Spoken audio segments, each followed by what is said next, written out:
યથાર્થ જ્યેષ્ઠ વાણી પરિવારમાં આપનું સ્વાગત છે। સગર્ભાવસ્થા દરમિયાન વસ્ત્રની પસંદગી।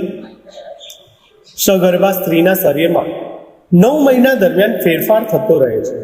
આથી સગર્ભા સ્ત્રીઓએ પોતાની શારીરિક સ્થિતિ અનુસાર કપડાં પહેરવા જોઈએ। વસ્ત્રો અંગે નીચેની બાબતોનું ખાસ ધ્યાન રાખવું જોઈએ। વસ્ત્રો હંમેશા ઢીલા અને ખુલતા જ પહેરવા। બની શકે તો સુતરાઉ કપડાં જ પહેરવા। ઘરમાં સુતરાઉ ગાઉન કે વધારે ઘેરવાળા કપડાં પહેરવા। બહાર જતી વખતે ઢીલા પંજાબી કે ઢીલા બ્લાઉઝ સાથે સાડીઓ પહેરવી જોઈએ। ઋતુ અનુસાર કપડાં પહેરવા। શિયાળામાં ગરમ અને ઊનના વસ્ત્રો પહેરવા તથા માથે સ્કાર્ફ બાંધવું। ઉનાળામાં આછા રંગના સુતરાઉ કપડાં પહેરવા જોઈએ। ચોમાસામાં ક્યારેય ભીના કપડાં ન પહેરવા।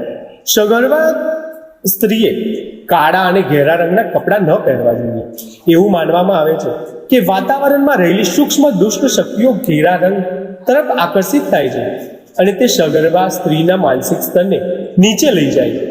આથી સગર્ભા ઓછા ઉજાળા મનને પ્રફુલ્લિત કરનારા રંગોવાળા કપડાં પહેરીને હંમેશા પ્રસન્ન રહેવું જોઈએ। હેતુપૂર્વક ગર્ભ ધારણ કરવો અને તેમાં સચેતન અભિપ્સા કરવી। અદ્રશ્ય જગતને આહ્વાન કરવું।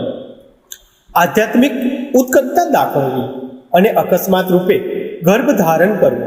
જરા પણ ઈચ્છા ન હોય અને ગર્ભ ધારણ કરવો એમાં ખૂબ જ તફાવત રહેલો છે।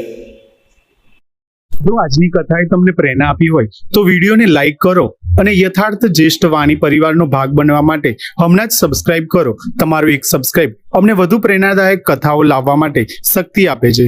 મળીએ ફરી એક નવી પ્રેરણા કથા સાથે। જય શ્રી કૃષ્ણ।